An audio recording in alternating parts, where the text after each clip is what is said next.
Hello everyone, I hope everybody is safe and healthy today. I'm Amir Shazad, and today I will be talking about the formation of modern society. First off, I will give you the outline of what I will be talking about in the next 15 to 20 minutes. First, I will start off with describing earlier society and modern society and their characteristics. Secondly, I will be talking about different factors which led to the formation of modern society. Thirdly, I will talk about the sociological perspectives of founding fathers of sociology on the modern society. And lastly, we will use those perspectives to make the application to Hong Kong and think about which perspective are most related to the Hong Kong society. So let's begin. Earlier societies. In order to understand modern society, we have to understand the society before it. Before Renaissance took place in Europe, the continent lived under feudalism and religious beliefs. Most people lives revolved around religious values and principles, and they did whatever priest told them blindly. On the positive side, there was social cohesion and moral standing among the society and its members. However, on the negative side, there was no pursuit for new knowledge, and everybody was just following whatever religious authorities were telling them. However, with the modern society, all of this changed. Modern society refers to the era that started in the beginning of 19th century in the West. It was the result of numbers of social changes that took place at the time, which includes Renaissance, which is also known as Age of Enlightenment, and Industrial Revolution or industrialization. Therefore, importance of religion and its values declined drastically, and pursuit of knowledge and new ways led to the formation of modern society. Let us now briefly talk about two important factors that led to the formation of modern society. First, we have Age of Enlightenment. This revolutionary change in Europe, which happened in 16th and 17th century as a result of crusades, drastically changed the social and economic structure of European societies. As a result of Renaissance, authority of religion and its beliefs faded sharply, and people started questioning the traditional way of thinking, or the religious way of thinking. This change swept through Europe in no time, and whole continent entered into the age of enlightenment, today famously known as, where new discoveries became common. Writers like Shakespeare flourished, and artists like Leonardo da Vinci and Michelangelo created masterpieces that lasted for centuries, and even today we know them. The second factor which followed after the Age of Enlightenment was the Industrial Revolution. It started in England in late 18th century. Industrialization led to the development of new factories and industries that relied heavily on machinery for production of different kinds of goods. As a result, a new economy with more jobs and wealth was set up.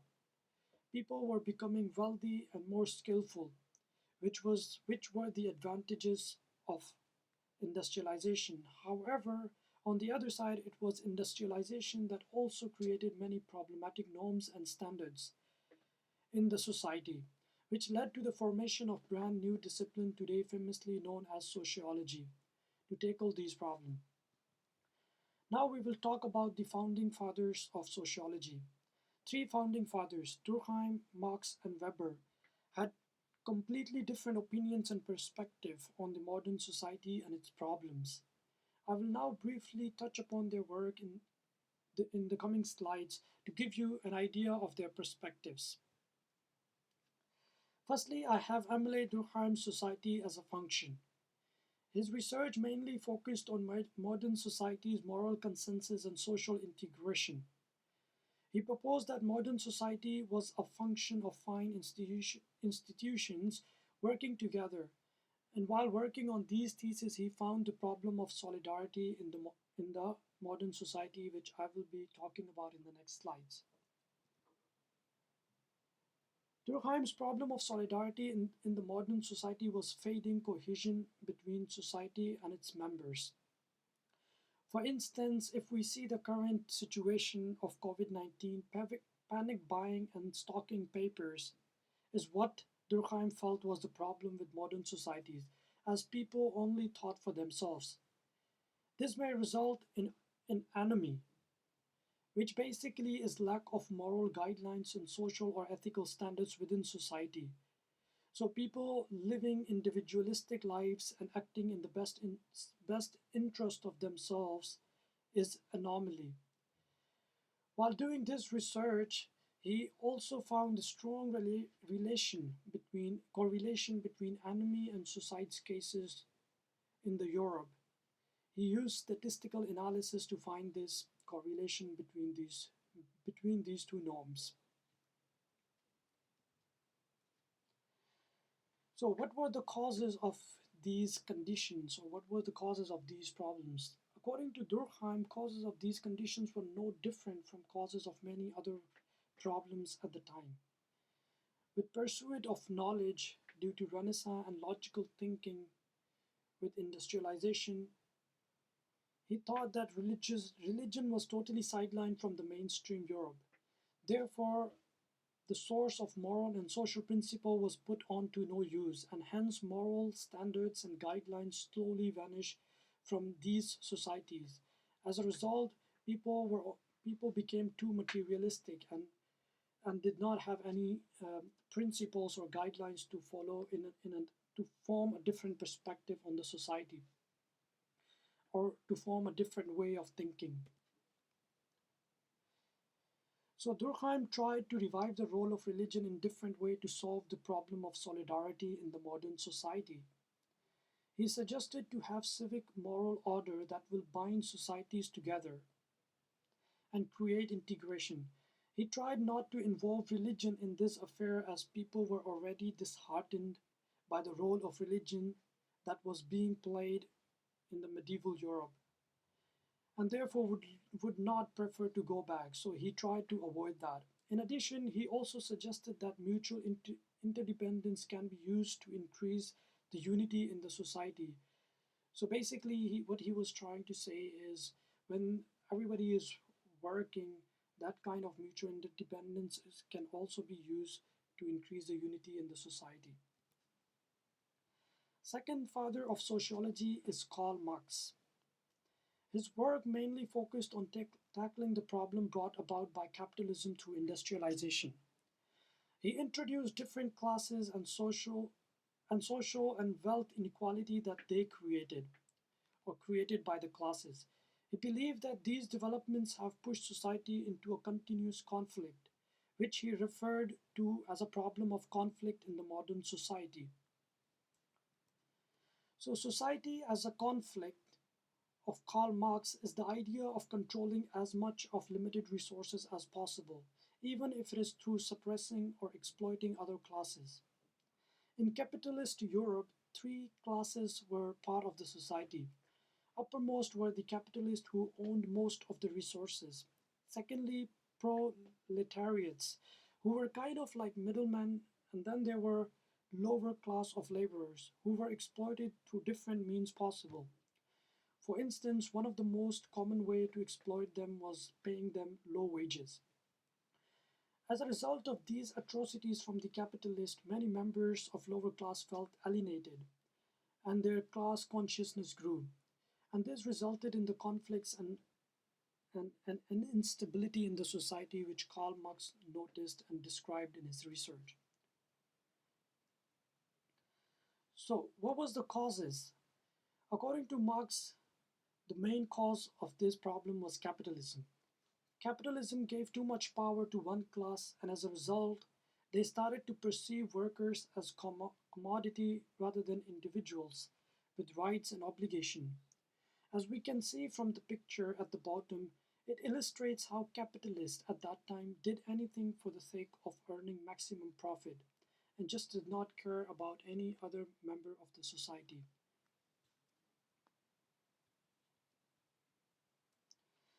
So Karl Marx presented the following guidelines to end the tiresome regime. He argued that capitalism needs to be regulated in order for it to end exploitation and workers being considered as commodity. Secondly, he emphasized on workers' rights that will give them certain protection during the course of their work and duties.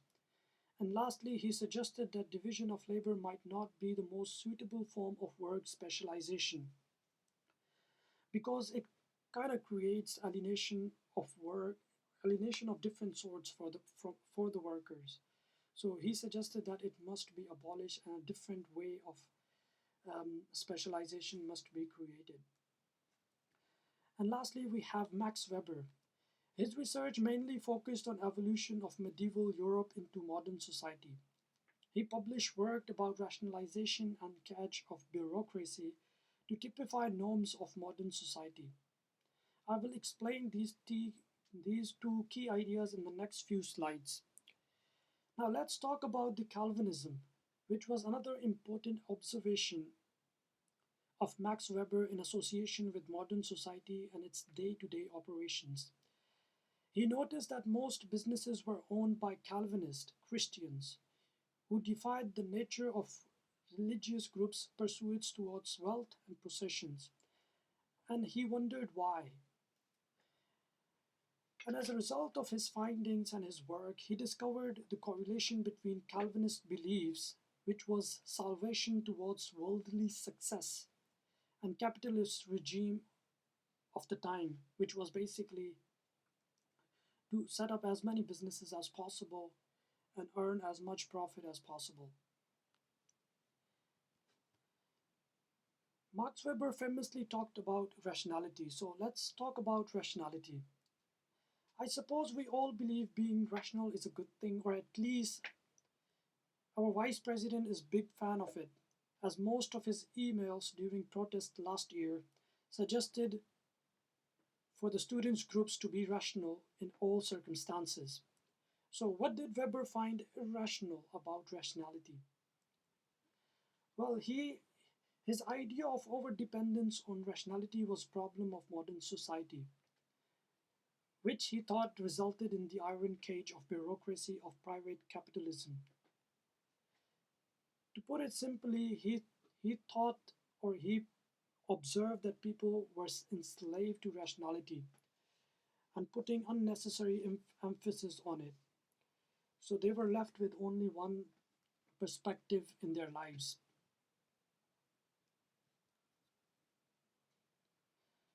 So, what was the causes of rationalization? There are a number of reasons that can be attributed to the causes of rationalization that Max Weber has explained. Firstly, pursuit of knowledge, and secondly, industrial revolution, two important factors of modern society. They led to the creation of wealth and materialistic life and make people more rational and force them to make more rational choices in the pursuit of wealth creation. In addition, he also noticed that bureaucracy, which refers to a multi-layered system of organization to meet the need of different people or satisfy the requirement of procedure, have potentially also limited the thought process of many people in certain way. And he believed it was the crisis of belief due to disappearance of religion, which provided the moral guidelines and dominance of materialism due to these new way of life, due to this new way of life. So, what was the solution according to Max Weber? According to him, in order to tackle this situation, he presented following arguments as the solution. Firstly, he suggested that undemocratic bureaucracy must be controlled through parliament to minimize their power and atrocity. That is, bureaucracy needs to be answerable to the parliament. Secondly, he emphasized on everyone to have personal beliefs and values so as to act with integrity in the society and have more perspective apart from rationality. As a result, this will limit the overdependence on rationality and will create social cohesion in the society. So, as we have seen, Durkheim, Marx, and Weber all give very different reasons to examine the nature of modern society. For instance, the problem in modernity, the causes, as well as their solutions.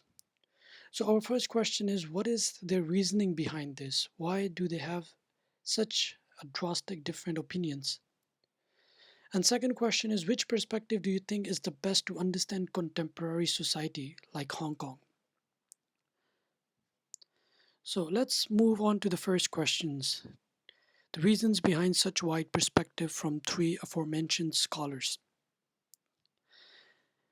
And here is the simple comparison between the work of Durkheim, Marx, and Weber, which may explain why they had a different perspective with respect to modern society and set the basis for the reasons of their differences in the work. So I believe following reasons can be attributed to their different in opinions. Firstly, I think they all had different fields of study. So if we go back to the table, Durkheim studied about moral economy, Marx studied about political economy, and Weber studied about Western rationalism with respect to history or historical evolution of the Western society.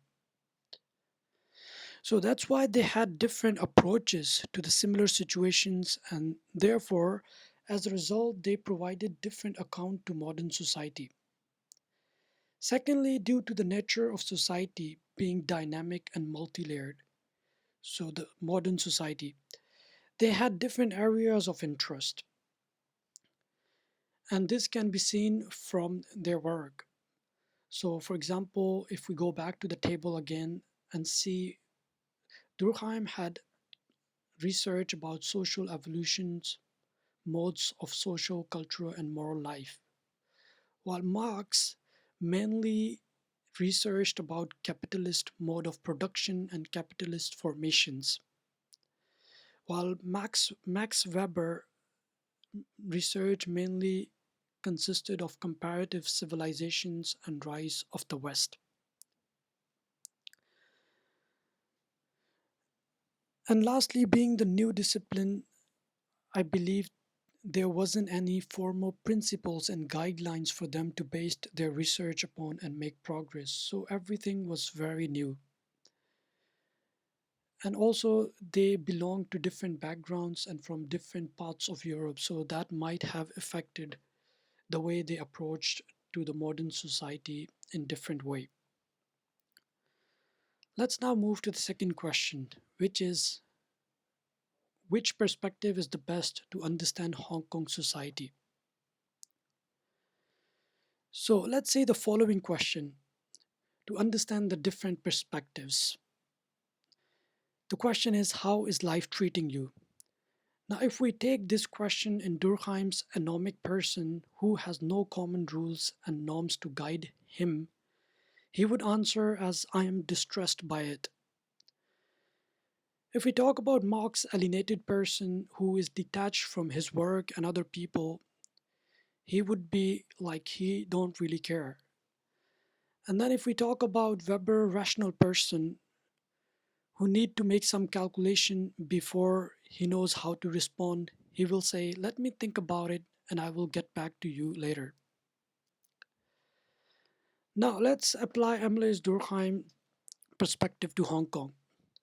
If we see the current situation of COVID-19 and people panic buying in Hong Kong the toilet paper and masks, we can say that Hong Kong is very individualistic society and follows the the perspective of Emile Durkheim. However, if we see the other side of Hong Kong society, which is the recent democratic movement or the protest which has been happening for the last 6 months, the society is unified on one single thing. So this means that on some perspectives, Emile Durkheim can be true, while others' perspective cannot be true with respect to Hong Kong society. Secondly, for Karl Marx's perspective to Hong Kong, even though Hong Kong is laissez-faire capitalist society and they have classes, different classes. However, Karl Marx theory or research cannot or perspective cannot be applied to Hong Kong because in current or contemporary Hong Kong society, there is workers, rights and rules and regulations which protect the rights of those workers. And also there is workers unions which kind of avoid the exploitations of workers from the business people. So Karl Marx's perspective cannot be entirely applied to the Hong Kong society. Now, for Max Weber, rationalization and cage of bureaucracy, I think this can be applied to the Hong Kong society entirely, because if we see the Hong Kong society, they are Hong Kong society. The people in Hong Kong are very rational, and and they make rational decisions. And the role of religion in Hong Kong society is minimal. I mean, people do not really believe in religion, and they believe in practical society. This can be seen from the current COVID-19 outbreak, as well as in the protest that has been happening in the last 6 months. And that's all for my presentation. Thank you.